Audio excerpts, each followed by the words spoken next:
Hello everyone, good morning. मैं प्रवेश शर्मा हूँ. Welcome back to my channel.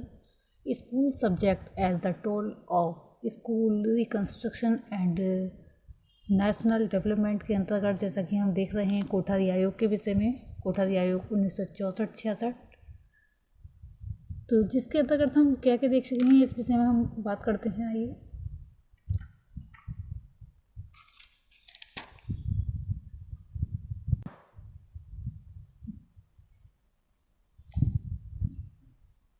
जिसमें इंट्रोडक्शन हम देख चुके हैं, आयोग की नियुक्ति के कारण और प्रयोजन भी हम देख चुके हैं.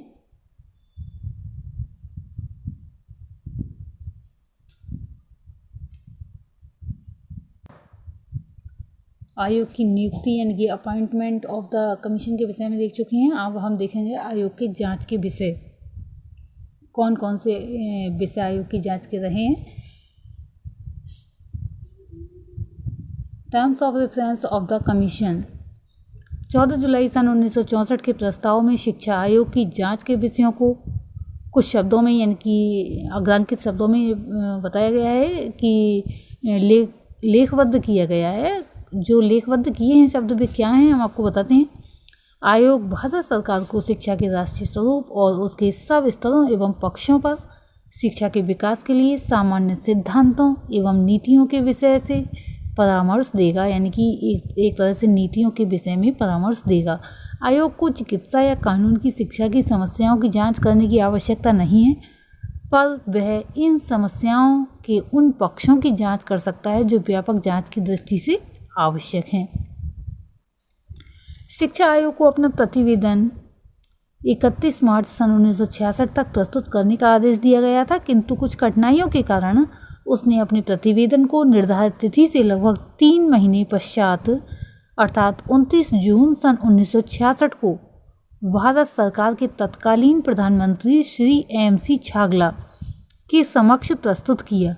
लगभग 700 प्रश्नों का ये प्रतिवेदन 3 भागों में विभाजित है और इसका नाम है शिक्षा एवं राष्ट्रीय प्रगति, एजुकेशन एंड नेशनल डेवलपमेंट.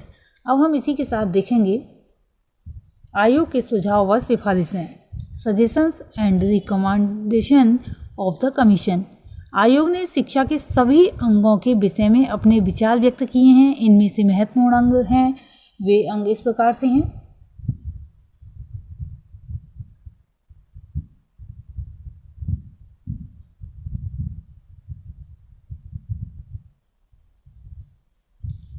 शिक्षा एवं राष्ट्रीय लक्ष्य, एजुकेशन एंड नेशनल ऑब्जेक्टिव्स. शिक्षा की संरचना एवं स्तर, एजुकेशनल स्ट्रक्चर एंड स्टैंडर्ड्स.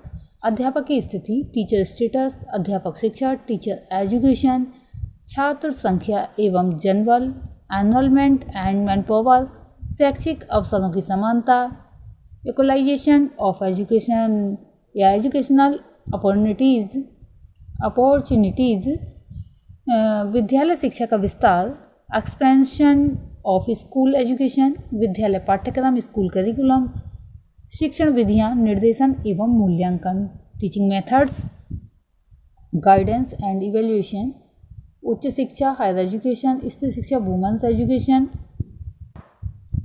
वयस्क शिक्षा अर्थात एडल्ट एजुकेशन, विज्ञान की शिक्षा, साइंस एजुकेशन, कृषि की शिक्षा, एग्रीकल्चरल एजुकेशन, व्यावसायिक, प्राविधिक एवं इंजीनियरिंग की शिक्षा, vocational, technical and engineering education. ये जो बताए गए अंग, इनके संबंध में आयोग ने जिन विचारों, सुझावों एवं सिफारिशों को अपने प्रतिवेदन में प्रस्तुत किया है या अंकित किया है, उनका वर्णन जो शीर्षक बताए गए हैं उन्हीं के अंतर्गत किया जा रहा है. जैसे कि सबसे पहला पॉइंट इसमें बताया गया था राष्ट्रीय शिक्षा एवं राष्ट्रीय लक्ष्य, एजुकेशन एंड नेशनल ऑब्जेक्टिव्स. आयोग का मत है कि शिक्षा में सबसे महत्वपूर्ण एवं आवश्यक सुधार ये है कि इसको इस प्रकार परिवर्तित करने का प्रयास किया जाए कि इसका व्यक्तियों के जीवन, आवश्यकताओं एवं आकांक्षाओं से संबंध स्थापित हो जाए. इस प्रकार शिक्षा को उस सामाजिक, आर्थिक एवं सांस्कृतिक परिवर्तनों का शक्तिशाली साधन बनाया जाए जो राष्ट्रीय लक्ष्यों की प्राप्ति में आवश्यक है. The most important and urgent reform needed in education is to transform it, to endeavor to relate it to the life needs and aspiration of the pupil, and thereby make it a powerful instrument of social, economic and cultural transformation necessary for the realization of the national goals. शिक्षा द्वारा जो उद्देश्य हैं इसमें इन उद्देश्यों की प्राप्ति के लिए आयोग ने पंचमुखी कार्यक्रम प्रकट किया। जो पंचमुखी कार्यक्रम था वह इस प्रकार से था: शिक्षा द्वारा उत्पादन में वृद्धि, यानी कि शिक्षा ऐसी हो जिससे कि उत्पादन में भी वृद्धि हो। शिक्षा द्वारा सामाजिक एवं राष्ट्रीय एकता का विकास, शिक्षा द्वारा प्रजातंत्र की सुदृढ़ता, शिक्षा द्वारा आधुनिकीकरण की प्रक्रिया में तीव्रता, शिक्षा द्वारा सामाजिक, नैतिक एवं आध्यात्मिक मूल्यों का विकास करके चरित्र का निर्माण। और इसको इसी क्रम में प्रस्तुत किया जाएगा। जैसे कि हम पहले पॉइंट इसमें देख रहे हैं, शिक्षा व उत्पादन,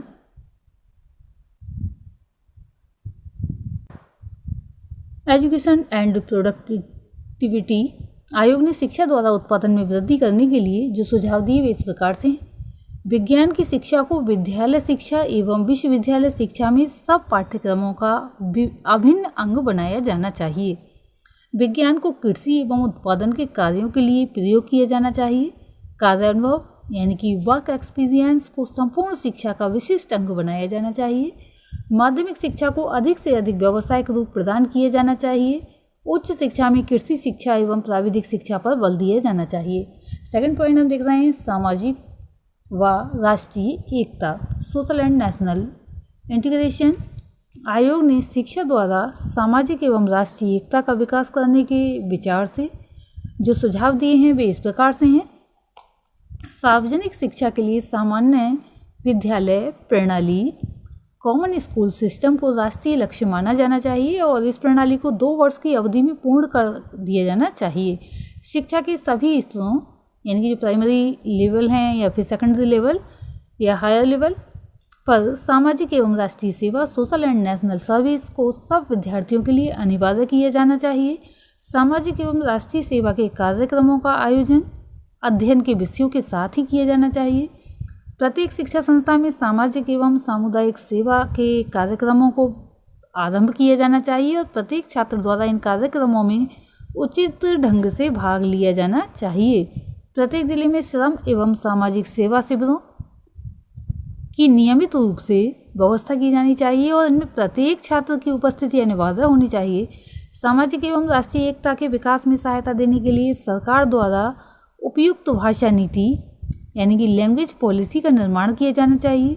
मातृभाषा अर्थात प्रादेशिक भाषा को सब स्तरों पर शिक्षा का माध्यम बनाया जाना चाहिए और इस कार्यक्रम को 10 वर्ष से पूर्ण कर दिया जाना चाहिए। अखिल भारतीय शिक्षा संस्थाओं में अंग्रेजी को ही शिक्षा का माध्यम रखना चाहिए, किंतु कुछ समय के पश्चात अंग्रेजी के स्थान पर हिंदी को प्रतिष्ठित करने का प्रश्न या इस पर विचार किया जाना चाहिए। जिन क्षेत्रों में प्रादेशिक भाषाएं प्रयोग की जाती हैं उन क्षेत्रों में इन भाषाओं को यथाशीघ्र प्रशासन की भाषाओं के रूप में प्रयोग किया जाना चाहिए। अंग्रेजी के शिक्षण एवं अध्ययन को विद्यालय स्तर से ही प्रोत्साहित किया जाना चाहिए। रूसी भाषा एवं अंतर्राष्ट्रीय महत्व की अन्य भाषाओं के अध्ययन के प्रति विशेष ध्यान दिया जाना चाहिए। विश्व की कुछ महत्वपूर्ण भाषाओं की शिक्षा देने के लिए कुछ स्कूलों एवं विश्वविद्यालयों की स्थापना की जानी चाहिए। VA एवं MA यानी BA और MA के स्तरों पर छात्रों की 2 भारतीय भाषाओं के अध्ययन की सुविधा यानी कि छात्रों को प्रदान की जानी चाहिए। सामाजिक एवं राष्ट्रीय चेतना के विकास को विद्यालय शिक्षा का एक महत्वपूर्ण उद्देश्य माना जाना चाहिए। सभी पाठ्यक्रमों में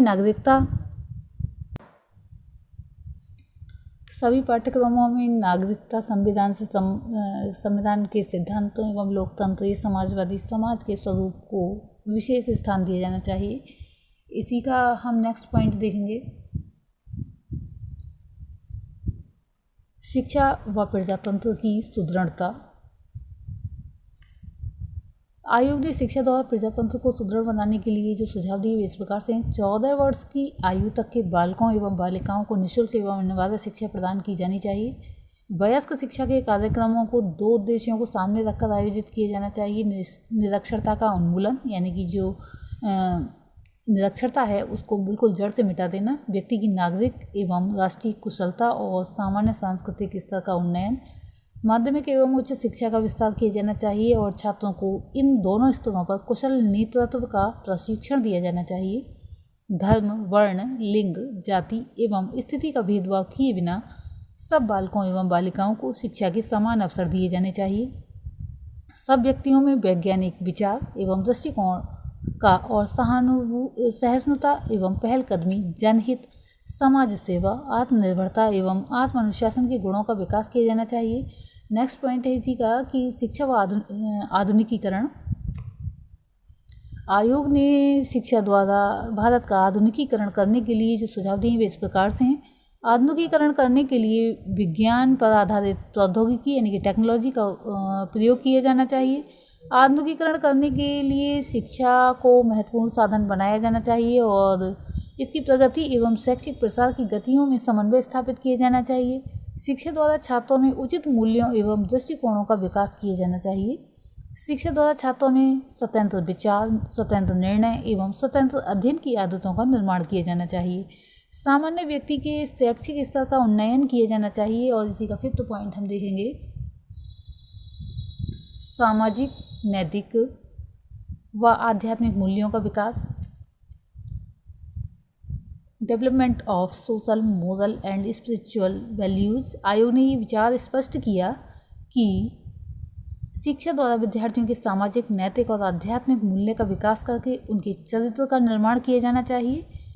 इन कार्यों में सफलता प्राप्ति के लिए आयोग ने जो सुझाव दिए वे इस प्रकार से हैं। सब प्रकार की शिक्षा संस्थाओं में सामाजिक, नैतिक एवं आध्यात्मिक मूल्यों की शिक्षा की व्यवस्था की जानी चाहिए।